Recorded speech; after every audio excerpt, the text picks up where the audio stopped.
Good morning, everyone. It's Sal, Stretford Post. How you all doing? And welcome to another episode of Breaking Dawn. I hope you're doing good. I hope you're doing fine on this Tuesday morning where I am, guys, wherever you are in the world. Thank you so much for joining me today. Before I start, guys, please don't forget to subscribe to the channel if you're new. Don't forget to smash a like on the video. Don't forget to put your notifications on. All that lovely jazz, of course, guys. Thank you so much. You're absolute legends, of course, guys. Now, it's Tuesday, it's match day. Of course, it's match day, but we're going to get into the match day vibes today, of course. But firstly, we're going to talk about some news in regards to the transfer window. Of course, the transfer window is opening in a couple of days, guys. We literally got 1.5 days, you know what I mean? Something like that until the window opens. Now, there's going to be lots of links. There's going to be lots of twists and turns in regards to what Man United are going to negotiate this window, of course. Now, one of the players that I have spoken about, and many others have spoken about as well over this last few months, is a gentleman named Manu Kone. Now, Manu Kone is a product of Toulouse. He did play for Borussia Mönchengladbach as well in Germany. So he's a well experienced. He's played in different types of leagues, like the German league and the French league, of course. So he's no, you know, what I would say, he's not just fresh off the block. Manu Kone has been around for quite a while. He has earned his corn in regards to where he is at the moment and being linked to Manchester United. Now, he's a 24-year-old, 12 caps for France, currently playing for Roma. Now, the key thing about Manu Kone, he can play a centre midfielder, defensive midfielder, and attacking midfielder. But obviously, the stumbling block is the 50 million euro price tag. Now, obviously, that's going to go up as well. It probably go up to 60, 65 billion euros. Now, obviously, this is key. This is key here because Man United are interested in a number of midfielders at the moment. As I spoke about consistently about Elliot Anderson and Adam Wharton, Man United are interested in those players who are going to cost 65 to 80 million. So Manu Kone does represent an option for Man United. Man United are heavily interested in Manu Kone. They admire Manu Kone. However, Manu Kone would represent a backup option.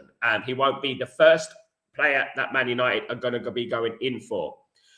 The big advantage about Manu Kone, having said all that, is the fact that we could possibly purchase him in January. And that is a huge plus in regards to favored, if he's favored, or is it Elliot Anderson, Adam Wharton?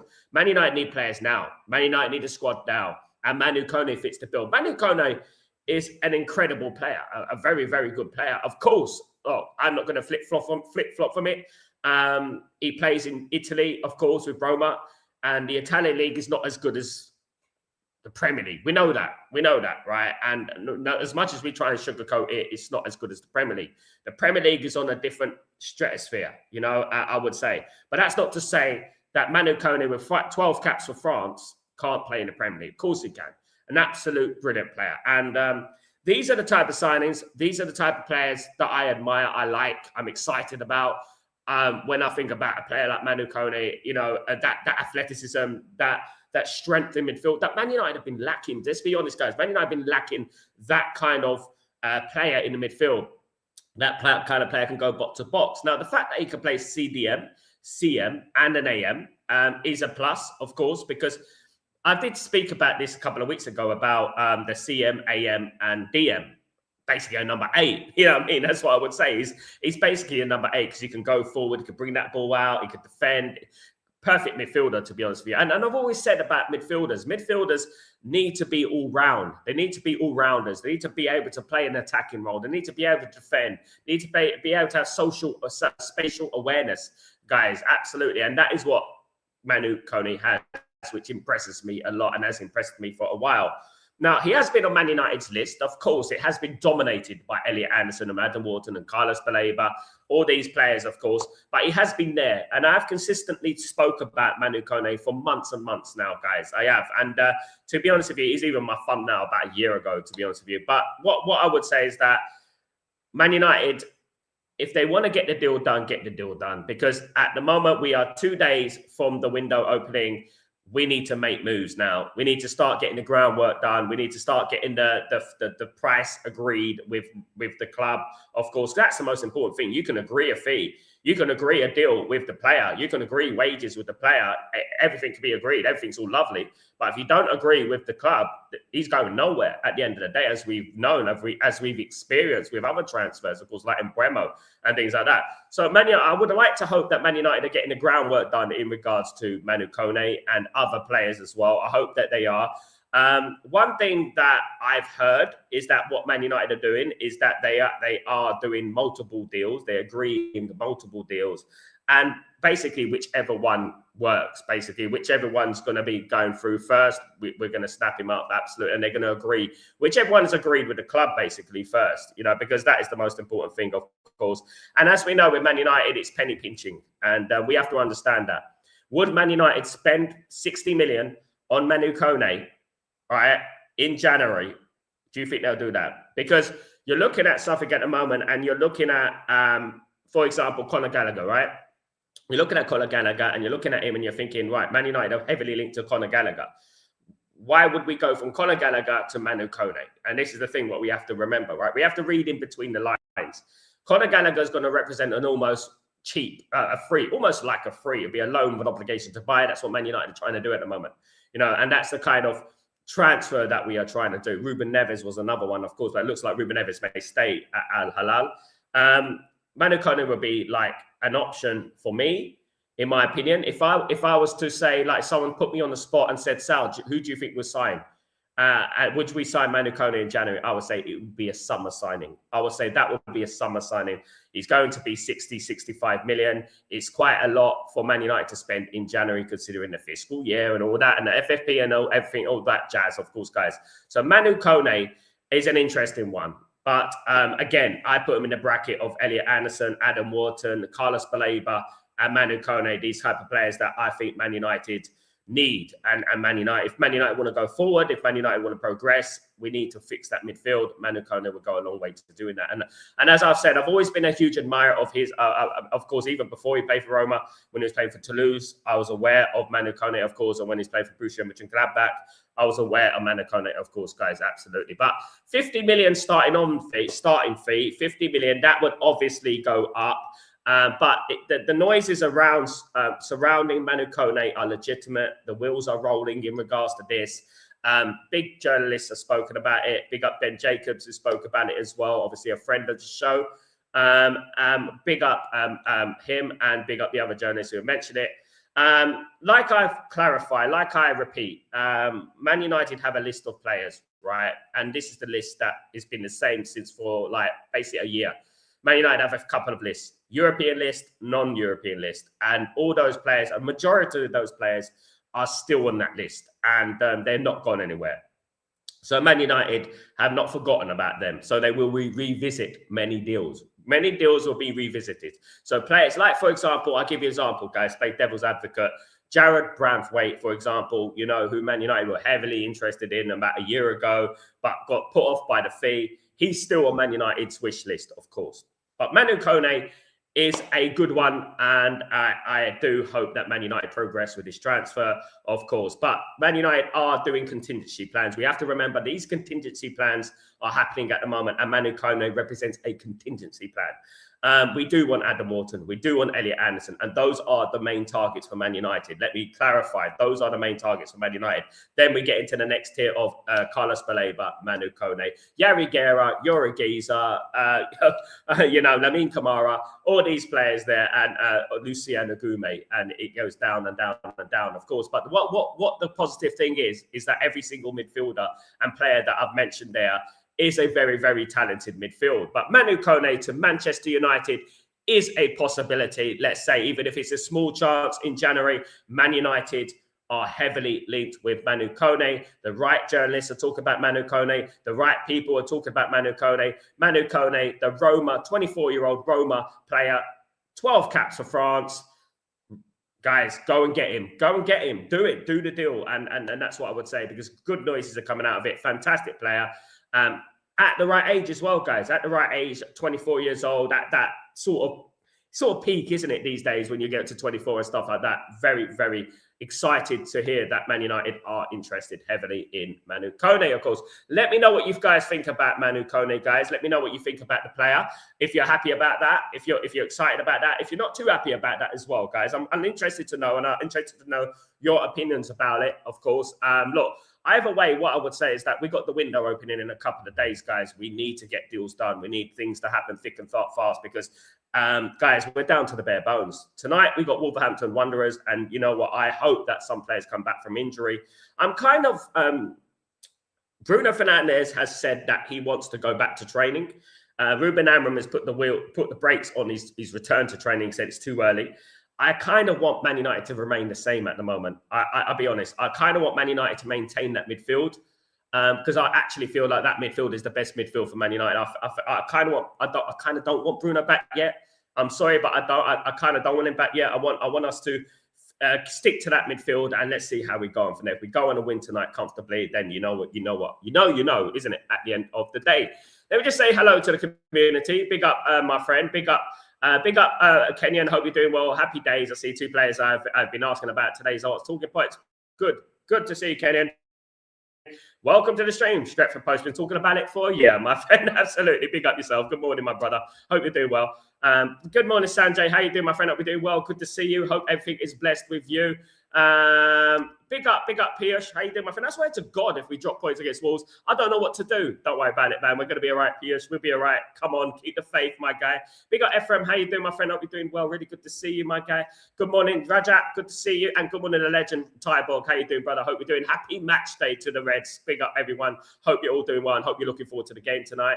Of course, absolutely. He's looking great, man. He does. Good morning, Dan. How you doing, my friend? Hope you're doing well. Good to see Dan back in the house. Big up yourself. Big up the Twitter family, of course, guys. Big up yourself.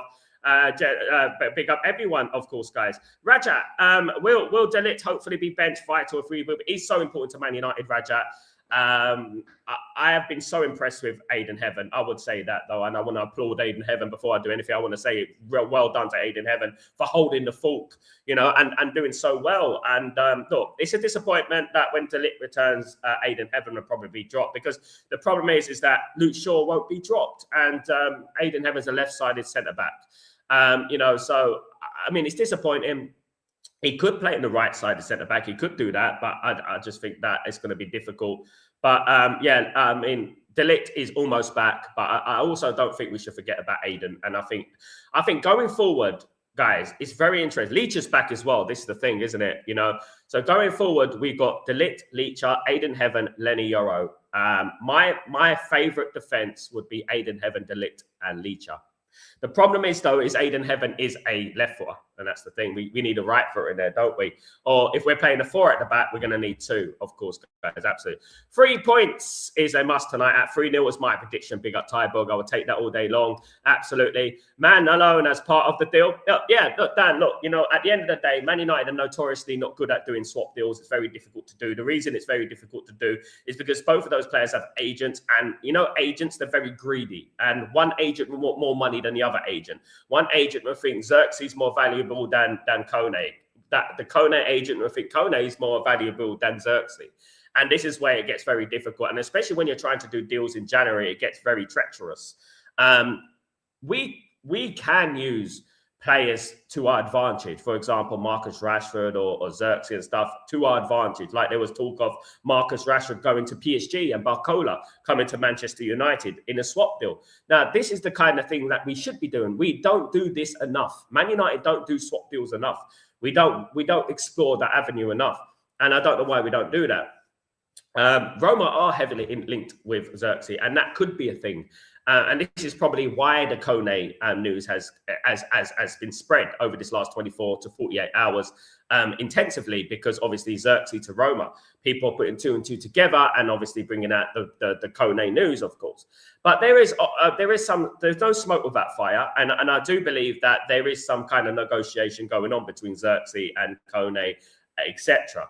However, that just seems too good to be true. I just think that sounds like we've got Xerxes going to Roma and Kone coming to Man United. Now, look, Kone's obviously they're going to value Kone at 50 to 60 million. How much is Xerxes going to be valued at?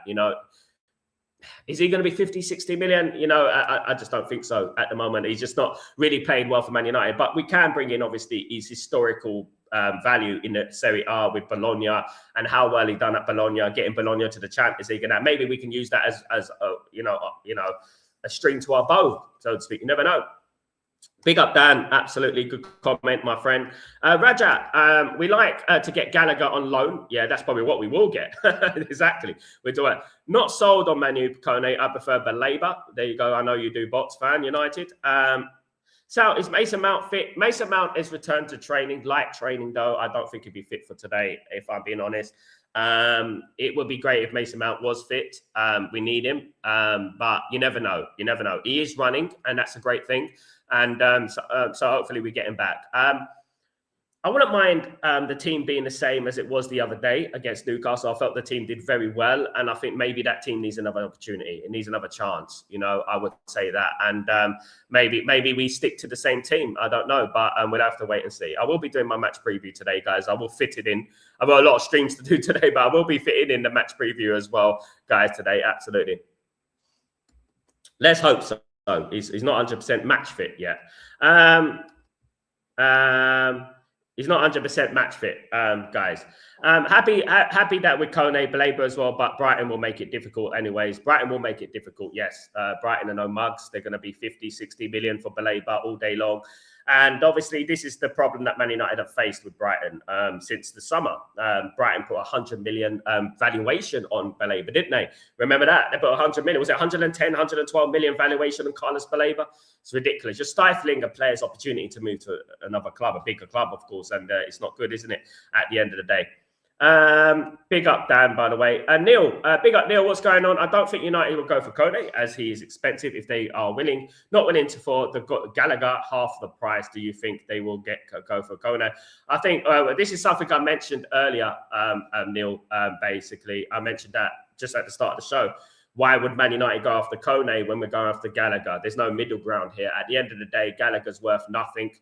Not nothing, but obviously you're going to have to pay a small fee and stuff. Obviously, with a loan, but obligation to buy. Why would we go from Gallagher to Kone? I understand that. And this is something I mentioned, of course. But there is the opportunity to use Xerxes as in the deal. There's an opportunity to do that. But again, that's very difficult to do. And that's why I said at the beginning of the show, I look at Manu Kone and I think that Manu Kone will be a summer option, not now.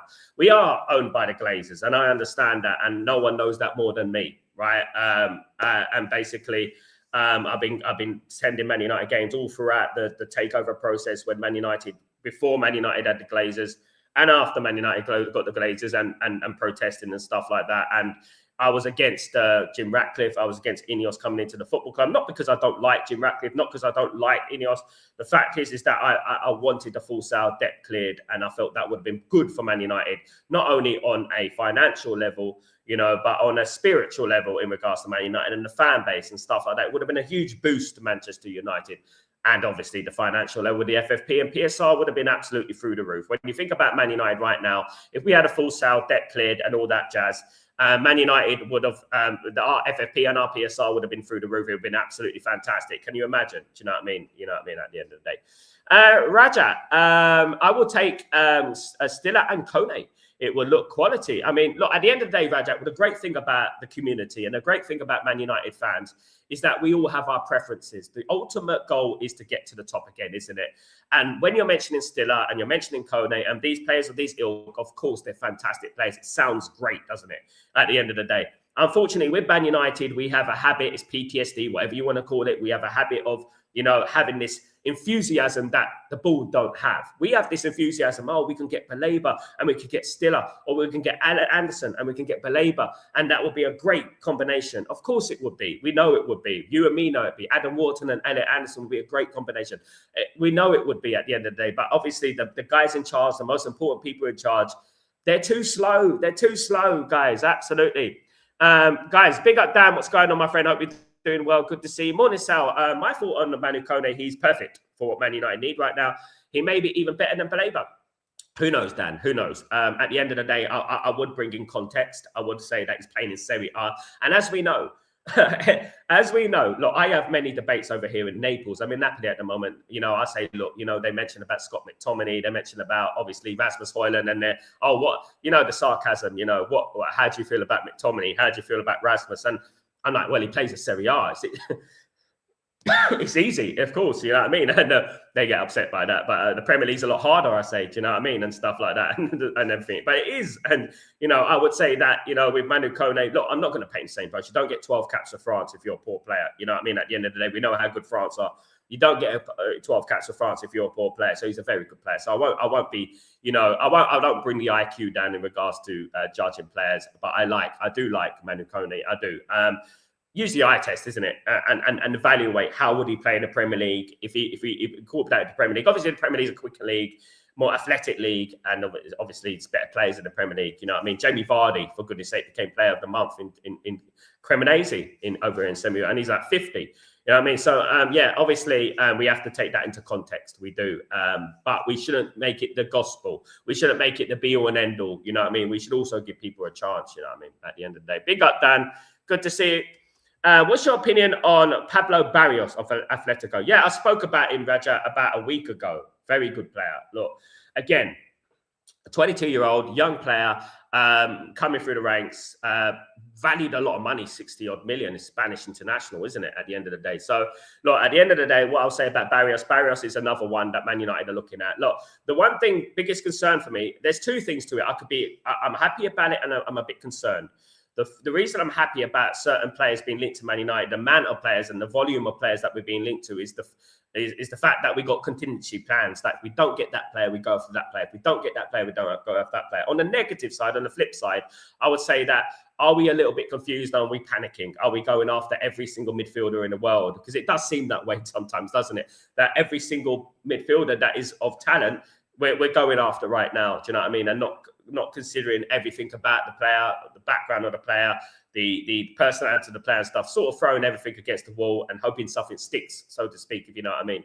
But Barrios, yeah, Pablo Barrios, who I spoke about a week ago, a very, very capable player, Rajat. Yeah, guys, yeah, broke on Stretford Post, by the way, again. Ephraim, Manu Kone is a good midfielder. I would take him. Big up Ephraim. Yes, he is a good midfielder. I will take him, and we'll have to wait and see if Man United make the move. But look, guys, look, one thing I do about Man United is that I don't get too excited by the window in January. I don't get excited about Man United windows anyway. I sort of put my heart into a box and I say, okay, use my mind and use my brain and think, you know what, are Man United going to sign him realistically? Are Man United going to slap 65 million? Now, I know, you know, Man United need to do it. And the reason is Man United need to do it is because the World Cup is around the corner. And with the World Cup, not only does the World Cup give you much less time to do business, because obviously the World Cup is over a month long, so it's extended World Cup as well. But also, players could have a very good World Cup and their price could inflate. It can get bigger, it could get higher. And then obviously, like for example, Elliot Anderson is worth 60 million, has a great World Cup. Nah, we want 90 million. Do you know what I mean? And that could possibly happen, you know, guys. That could possibly happen. And that's why it's best just to get them done now, get the January one done now and stuff like that. Absolutely. Get the players in January, because Man City are going to be doing it, Liverpool are going to be doing it, Arsenal are going to be doing it, Chelsea are going to be doing it. They're all going to be doing business. Let me tell you that right now. Absolutely. Tybo, when does the transfer window? January the 1st, my friend. Yeah, only in a couple of days, day after tomorrow. Time flies, guys. 2026 is upon us. Time flies. 2026 is upon us, of course. Manu isn't fit, which seems unlikely. Yeah, Fletcher or later to start. I would like one of them to start. No, you could be fit. What people understand, you could be fit, but you might not be match fit. And this is what I'm talking about. You might be ready for yourself, but match fitness is something completely different that people ignore. So for me, it's unlikely that Mason Mount will start tonight, but you never know. But he is not match fit. And that is something that people ignore when they think about fitness. Just because they're training doesn't mean they're match fit. Doesn't mean they're available to play and stuff like that at the end of the day.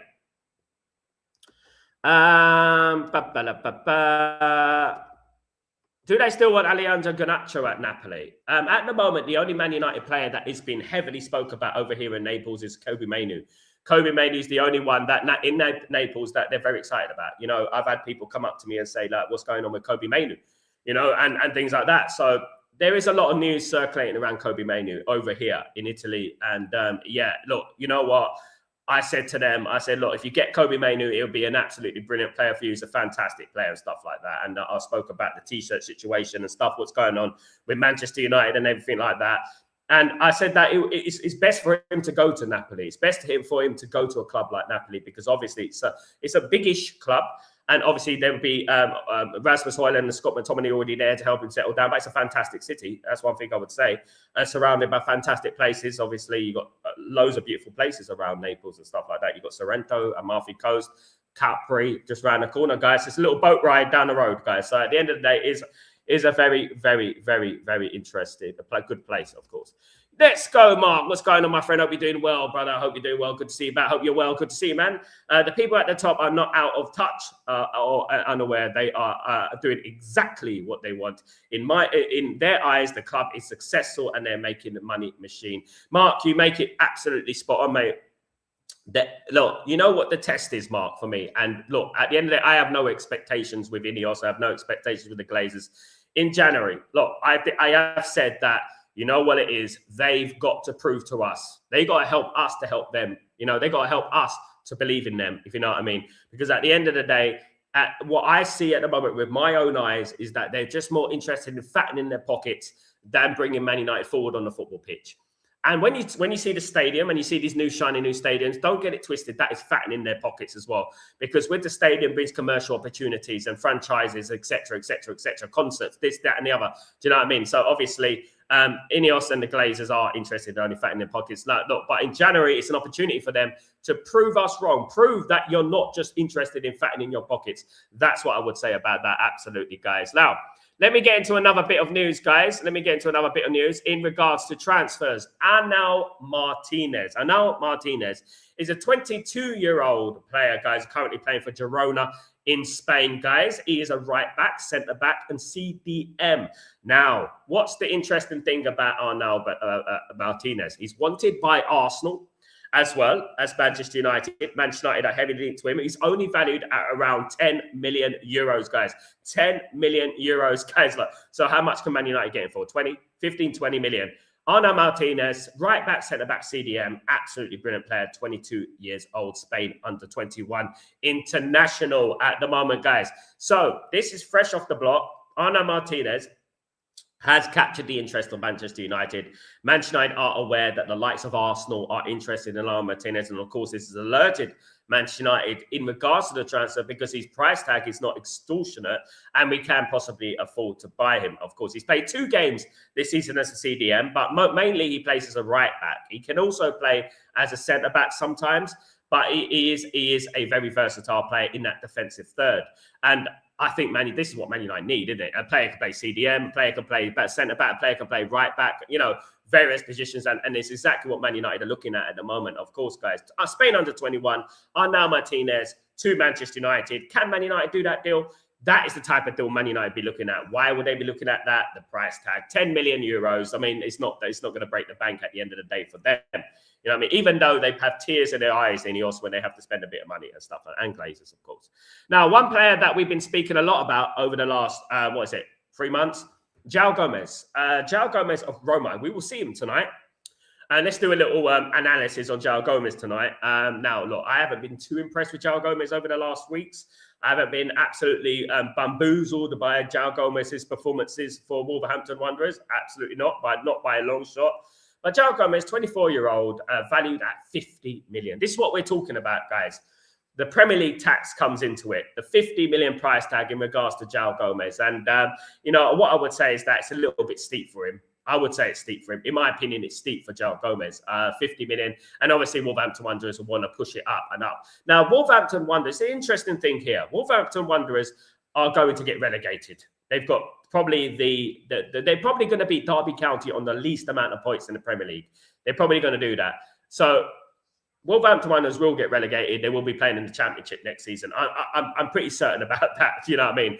But the CDM, João Gomez, of course, according to Record de Portugal, in Portugal, of course, guys, Record de Portugal, Man United are very, very interested in João Gomez. And look, I'm not going to paint him with the brush, or the same brush as like people are going to say is that, oh, he plays for Wolves, he's not that good, Cunha and blah, blah, blah and all that. Because I know that a lot of people are going to use that as a Cunha stick to beat him with and stuff like that, of course. But nah.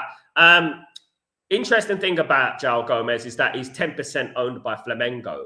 And that's probably why his price tag is going to be a little bit inflated, because he is still 10% owned by Flamengo in Brazil. That's an interesting one, because obviously Wolves will want to make as much money from the deal as possible. Flamengo are going to get some money off that deal. So obviously Wolves are going to try and inflate that deal to a level that will be absolutely ridiculous. And that's one stumbling block when it comes to João Gomez. 50 million for João Gomez euros is already too much for a player that's playing in the bottom of the table, Wolverhampton Wanderers team. And I like to bring this to Spain. Let me give you an example of what I've just spoken about now. For example, Arnau Martinez of Girona. Arnau Martinez is an under-21 Spanish international. In fact, but they're like a similar team to Wolves, better than Wolves. I know they're better than Wolves, but they're a similar team to Wolves in regards to the Premier League. And look at the price of Arnau Martinez. Arnau Martinez is 10 million euros. You look at the price of João Gomez, 50. That's the Premier League tax at the moment, even though Wolverhampton Wanderers have got 2 points, in the Premier League at the moment. And that's what we talk about at the moment. But it will be very interesting to see João Gomez tonight, because João Gomez will be playing against Man United most likely tonight, of course, guys. Absolutely. But another chip off the block, of course, guys. Absolutely. Absolutely. Blah, blah, blah, blah. Cunha, Xerxes, and Dorga will bend up top will be good. Big up, my guy. Big up, Rajat. We never know what's going to happen tonight. Of course, guys. Sal, we're ending the year with it in. Of course we are, Mark. Of course we are. We definitely will be. Maybe Tottenham Hotspur will be. We're looking to add some squad depth. Yes, they will be as well. This is the thing, isn't it? We're going to have competitors everywhere in the Premier League. We've got to do business, get the groundwork done. Sal, fingers crossed we take 9 points from our next 3 games. Yeah, should be 9 points. Should be. Wolverhampton Wanderers. We've got obviously Leeds and Burnley, isn't it? Something like that. No, we've got Wolverhampton Wanderers, Brighton in the FA Cup, Burnley, Leeds. I think something like that, of course, guys. It's on the screen. Absolutely. Big up. I've got to go. Big up, Dan. Thank you so much, my friend, for joining me. Big up yourself. Hope you're doing well. Have a great day, my friend. Have a great day. And if I don't see you, Happy New Year, mate. Absolutely. Raja, oh, okay. Don't Man City get first refusal on him? Yes, but they're not interested in him at the moment. We believe in you, Sir Avalon. Big up, big up, big up. Yeah, big up, Dan, big up everyone. Take care, Dan, of course, guys. Absolutely, absolutely. Mr. Renee, so what's going on, my friend? Hope you're doing well, my friend. Yo, Sal, we're visiting the Keith Schmidt. Is there a concern over signing a player who submitted a transfer request at their current club? For you, is that an insight to potential trouble character? I think it's a little bit different, because at the end of the day, yeah, I agree with that. But it's better than doing that than not putting in a transfer request and sulking on the pitch, if you know what I mean. Keith Schmidt is still performing for AZ Alkmaar. He's still performing for AZ Alkmaar and he's playing well, So it's not like Carlos Baleba, who didn't put in a transfer request, fair enough, but he's obviously down tools, you know what I mean? He's obviously not playing well. And that's the difference between him and Keith Schmidt. Keith Schmidt is playing in the Holland for AZ Alkmaar, and it's not the biggest league in the world. He wants to leave, and if he's been prevented from leaving and they are stifling his opportunities of leaving, then that's it. There's nothing wrong in giving in a transfer request. You can say you want to leave, you want to move to a bigger league. And that's different to, for example, not giving in a transfer request and playing badly. That's a lack of professionalism, in my opinion. Keith Schmidt is still performing well. It doesn't ring any alarm bells for me. Absolutely not. Because he's playing for AZ Alkmaar. It's a bit like playing for Torquay United in England and say, I want to leave England. I want to leave Torquay. I want to move to the Premier League. No one could have any criticism about that, because it's about your career at the end of the day, isn't it? It's about what you do for your career. Big up, Renee. So, Dan, Sal, what do you think is planned for Christian Orozco for our new teenage signing in the summer? My plan will be, I hope he plays. I hope he gets an opportunity. But speaking on a realism level, I think that Orozco will go on loan. I think he'll go on loan. Obviously, we're looking at the realms of Diego Leon as well, that type of player that has come into the football club. And you know what? We had high hopes for him. We thought he was going to get a game and this and that, but he hasn't played a single minute in Premier League football. And obviously, this is up to obviously Ineos. This is up to Ruben Amorim as well, and it's up to them how they analyze it and think, is he good enough to start for Manchester United? Now I'm looking at Orozco. I'm looking at him, and I'm looking at him as a fantastic player, a very good prospect. But well above his years, by the way. He's huge for his age and stuff, and I think he's played very well for Colombia under 20s, I think it is, and I think he will be eventually a very, very good player for Man United. But it wouldn't be in the realms of possibility that Man United might send him out on loan. That could be a possibility. However, I would like Man United to give these players an opportunity, But you never know, guys. He will be coming, I think, in July. So I think after his birthday, I think on the 16th of July or something like that. So I'm 16th of June, 16th of July, on his birthday. And he will be coming to Man United. So hopefully we will see him in the friendly games after the World Cup, of course. We're going to have to wait for the World Cup. We will see him in the friendly games, of course, guys. Absolutely. Now, I just want to bring up some quotes from Ruben Amorim, guys, in regards to what he spoke about yesterday. Some proper bombshells there, guys. Ruben Amorim, good morning, Benny, by the way. Hope you're doing well, brother. 3 points tonight. Come on, man. Come on, my friend. Come on, let's get this in. Let's get this in, of course. Now, Ruben Amorim was speaking, of course, in his press conference, and I wanted to bring up some of these quotes because they're absolutely drop the mic moment for Ruben Amorim here, guys, because of it we've been speaking about for a while at the moment. So Ruben Amorim went on and said, Ruben Amorim on the tactical change. It's not because of the pressure from you guys or the fans. It's because now we understand the way we want to play and the principles are the same. We can change system, and I think we are going to become a better team because when all the players return, we are not going to play all the time with 3 defenders. We are going to improve. He also said, but when you talk about changing the system all the time, I cannot change because the players will understand that I'm changing because of you. And I think that is the end of the manager. Exactly that. Now, I spoke about this. I know a lot of Man United tacticos got very, very excited and getting self-righteous, including some of these big accounts and stuff like that, getting very self-right. Oh, we should have done that. When at the end of the day, look, Ruben Amorim said I wouldn't change for the Pope. He wouldn't change for the Pope, and he stuck by that. He's done it on his own accord. That doesn't mean he won't change himself when he wants to change. Not because you said, or this fan said, or some guy who lives over there in Leeds said, oh, you ought to change your formation, you know what I mean, eating their Wotsits. You know what I mean? At the end of the day, it is down to Ruben Amorim. Now, many of these people came out, right, and said he's a fraud, he should be sacked already. So they've already been proven wrong. They've already been proven wrong because they said that he won't change. He's changed for them, but he done it at his own accord. But when you talk about this, right, and I'm going to bring in some more quotes. When you talk about what he said, guys, I remember the game from last year. I think that they have one more physicality. If we go to the back 5, they already knew. He's talking about the Newcastle game, right?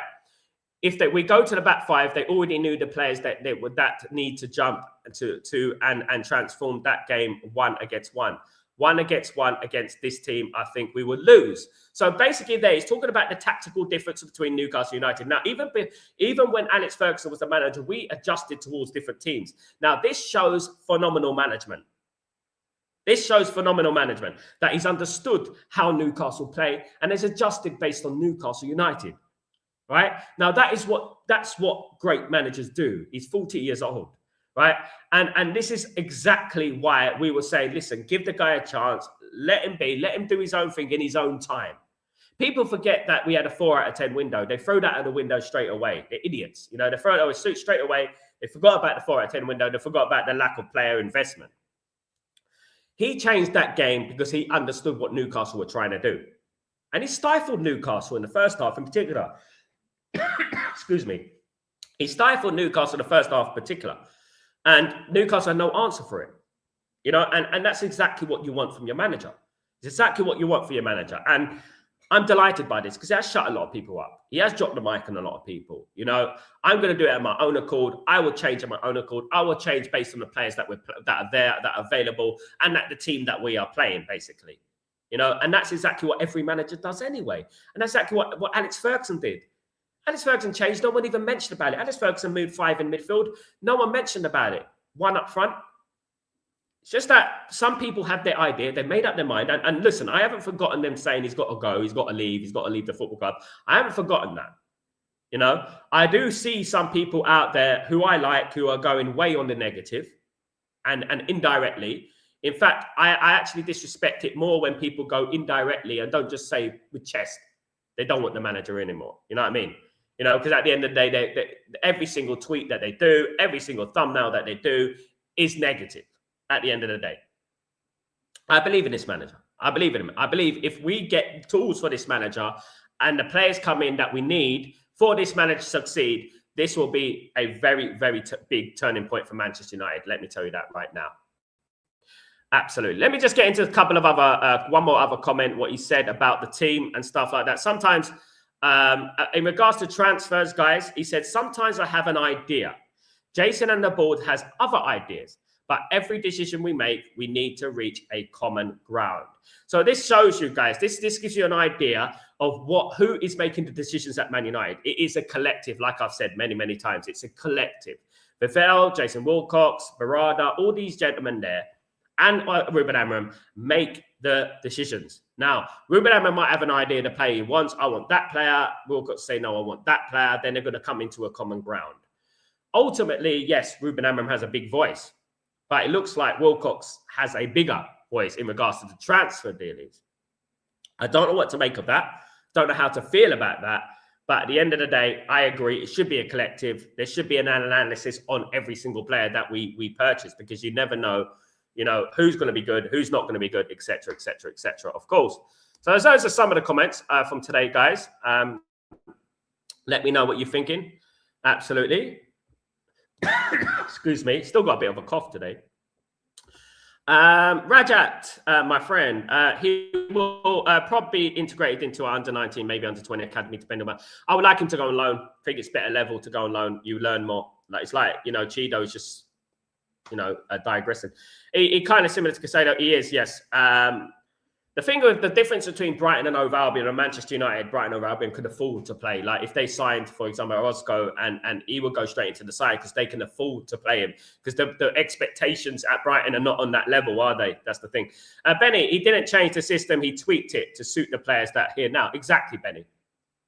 But you know, there is such a huge narcissism within the Manchester United fan base. There's such a, especially with those with the big content creators, the huge ones. And let me clarify. Just because someone has a big content, just because someone has a big platform, doesn't mean they know more than me and you. Guys, they took advantage of a space in the industry. That's all they did, right? Let me just tell you that right now. They don't.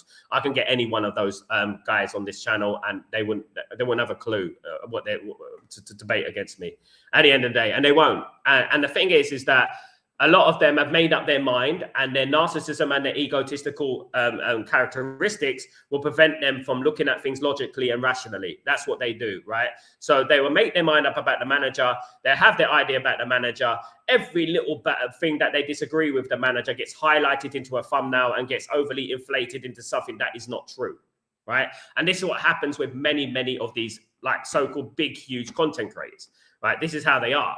You know, they're very narcissistic, they're very arrogant, they're very egotistical, and they don't want to be seen to look silly in front of their communities, if you know what I mean. And that's what happens at the end of the day.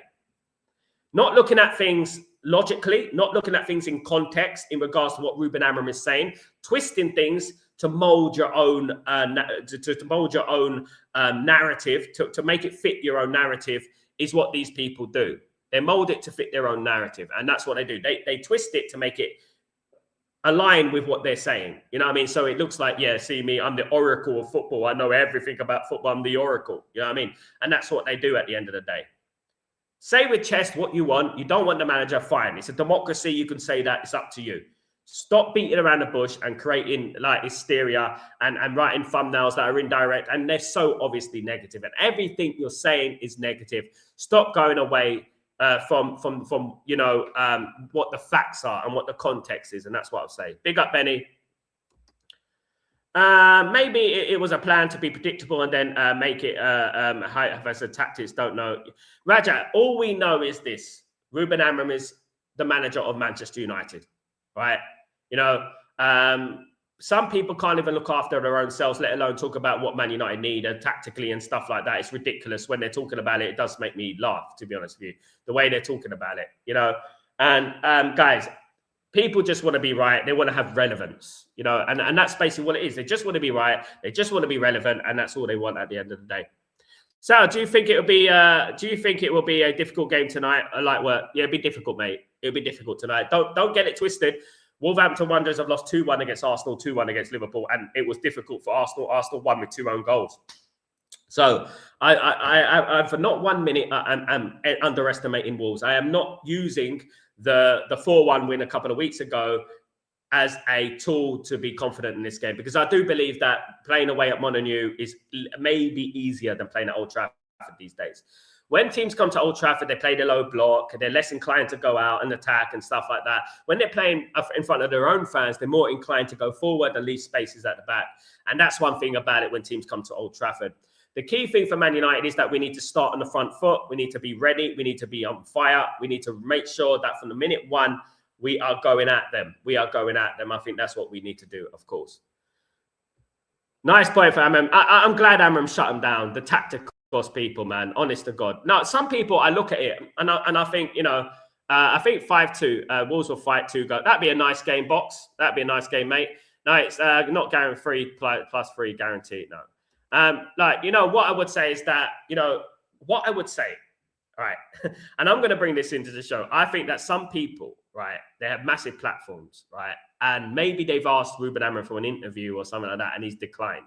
And they thought, you know what, I'm angry about that. I'll throw my rattles at my pram. I'm going to go against them. I actually think something like that's happened, you know, with some of these content creators and stuff like that. I really do. But, you know, I mean, you never know. Dan, Sal, if Bruno goes straight back into the midfield after his injury, what did we learn from in his absence? It depends. It's only been 1 game, Dan.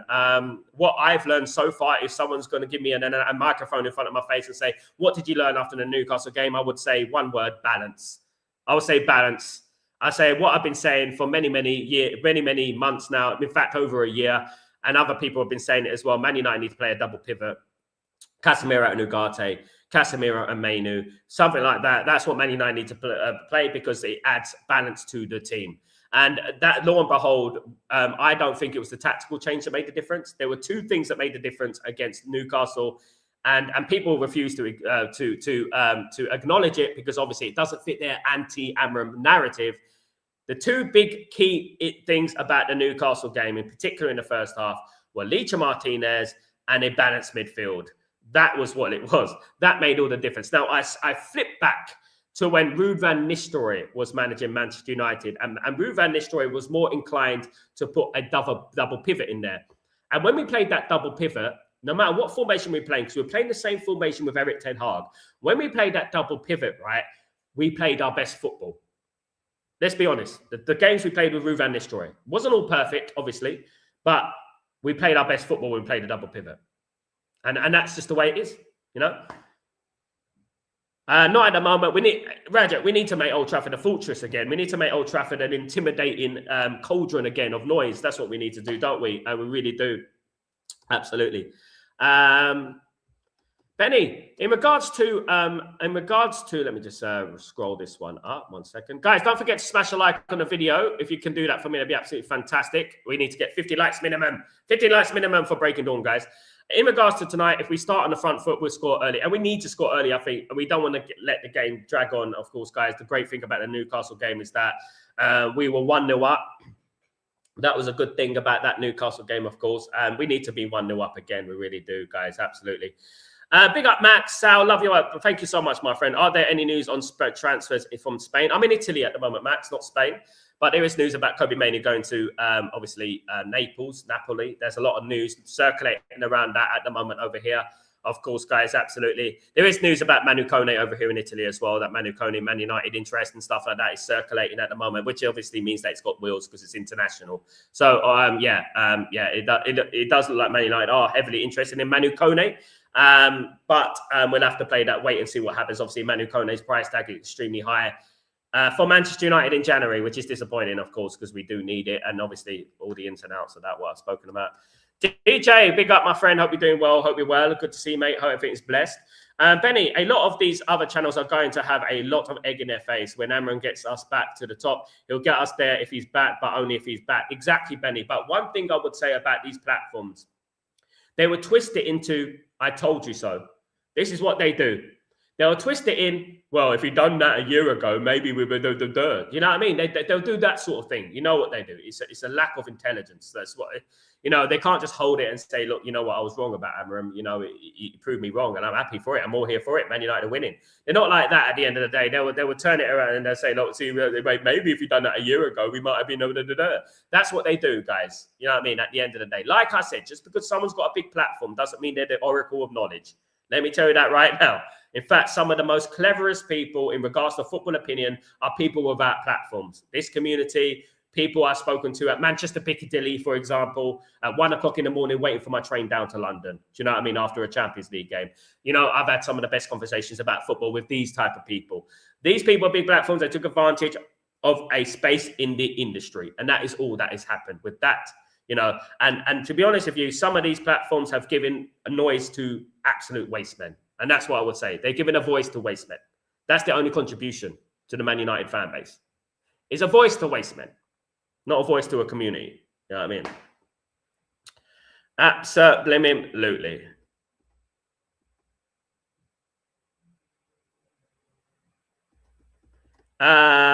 Humphrey, he's been well. Lamens has been good, mate. He's been good. 23 years old. He's a generational goalkeeper, mate. You need to be patient. He's very good. We don't need no one. He's already got Onana to fight with him anyway. I'm hoping 2-0 to clinch the win. Big up. Let's hope so. Sal, the owners are to blame how they bring a manager with specific style of play and not back him properly. People forget that as well. The narratives that's changed, don't they? To move the goalpost. Glinios Liquors aren't going to do any protest. That's why the club is protests don't matter, DJ Android. Protests don't matter. But at the end of the day, what you need is an aggression. You need aggression, you need anger, you need match stopping, merchandise stopping, and hit their pockets. That's what you need to do. The bootlickers, let me tell you who the Glinios bootlickers are. The ones who are going against Amorim right now. They're the ones who are the bootlickers. They're the Glinios bootlickers. The ones who are going against Amorim right now, the ones who are licking backside, not only boots. Because they're the ones who've forgotten about, you know, everything about the context and everything. Do you know what I mean? At the end of the day. I've been a bit critical about Amorim, but to be fair, he's a symptom of the wider problem at United. Exactly, DJ Android. Spot on, man. Spot on. And you know what? You know, innit? You know what I mean? There you go. Some people don't, and they're Man United fans. Benny, 3 points is the main thing. Absolutely. Don't care how. Just get the 3 points. Wolves fighting every game they play. Their key to beating them is scoring into the open. Yeah. Score them over 90 minutes.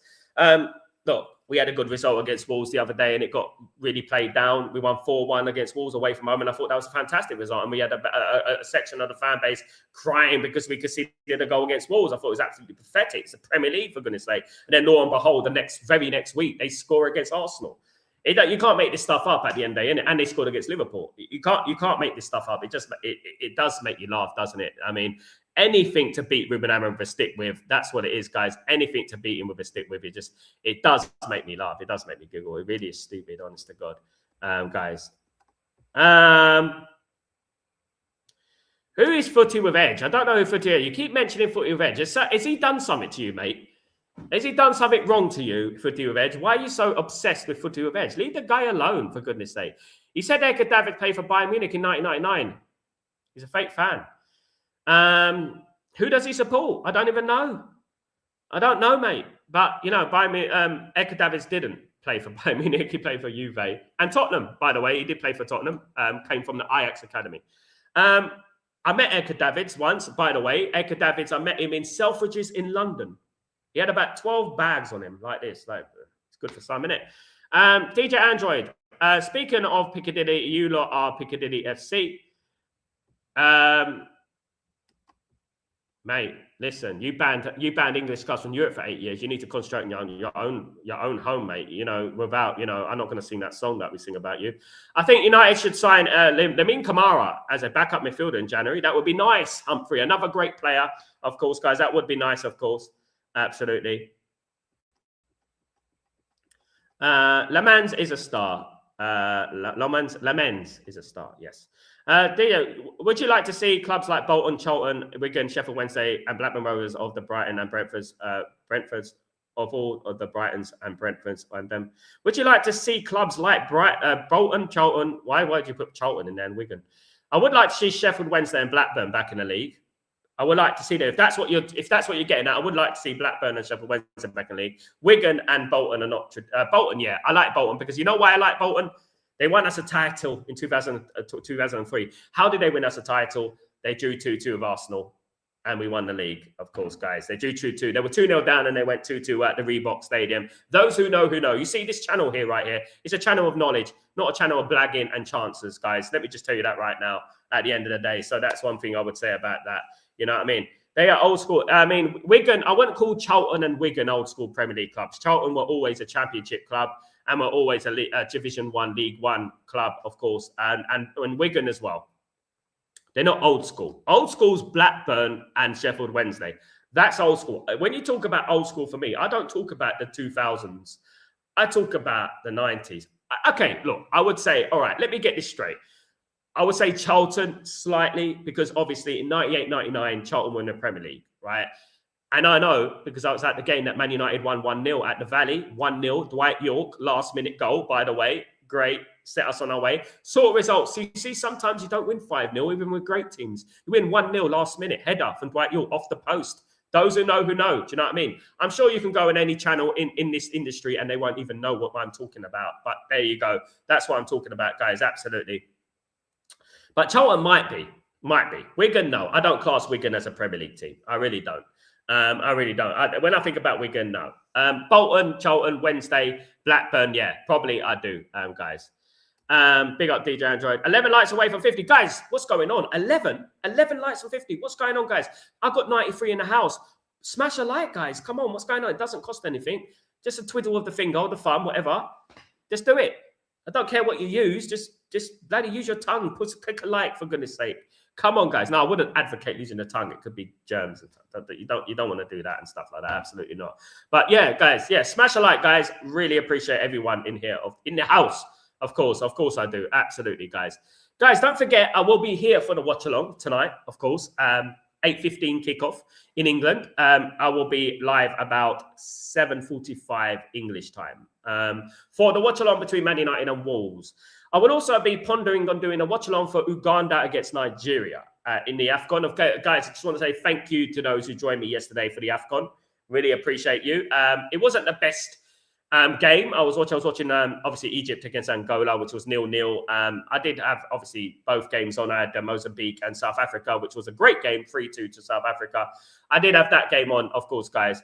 But I have been doing scouting. Yes, I have. But I'll probably be doing Uganda against Nigeria. The reason I do one game is because I do scouting, and I do think I do think that when you flip from game to game, you don't get the idea of what the game is going on and the pattern of the game and that. But I will be doing a thing. I saw some good players from South Africa. If I'm being totally honest, yesterday, I saw some good defenders from South Africa. I was looking at Mozambique as well. Their control, their pace was incredible. I really liked the way they play, the way they get that ball from back to front. It was really good. That equaliser, the first goal for Mozambique was absolutely incredible. The way he buried it in the corner was absolutely brilliant and took on his man and buried it. Unfortunate for, obviously, Mozambique.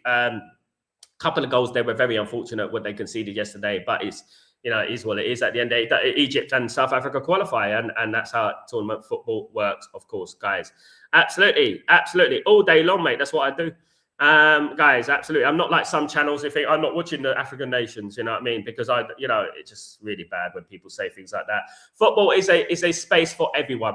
Football is an international sport, and we should respect African football just like we respect European football. We should always do that, and I enjoy it. I've always watched African nations. So much so I went to see Nigeria play against England. Every time they came to England, I used to see Nigeria and teams of that ilk play. Ivory Coast I've seen, you know what I mean? And if I had the chance to go into that stadium, I know how the stadium was almost empty. I would go, do you know what I mean? I would. DJ Android. Matey, I think that. Renee Show. Excuse me. Does Norwich count as an old school early Premier? Or they have been a permanently relegated official championship quality?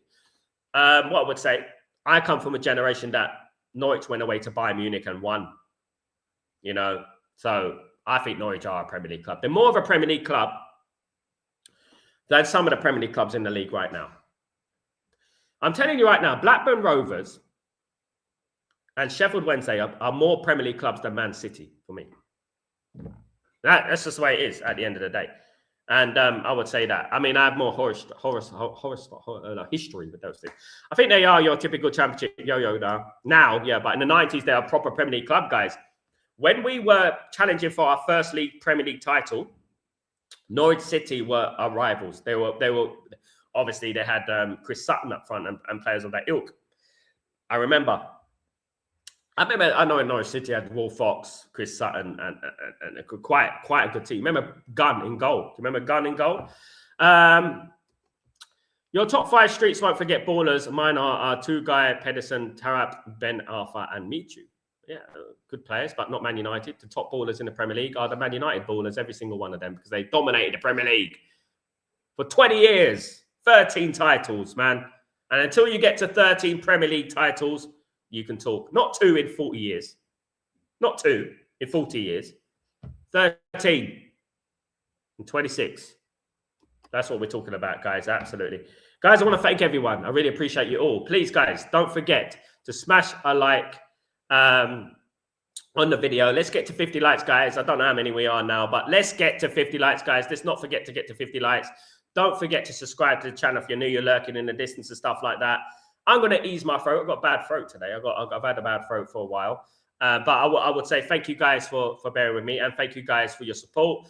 Don't forget to put your notifications on as well. When I go live, you will see me going live, guys, as well, whenever, whatever game, whatever channel I'm on, of course, guys.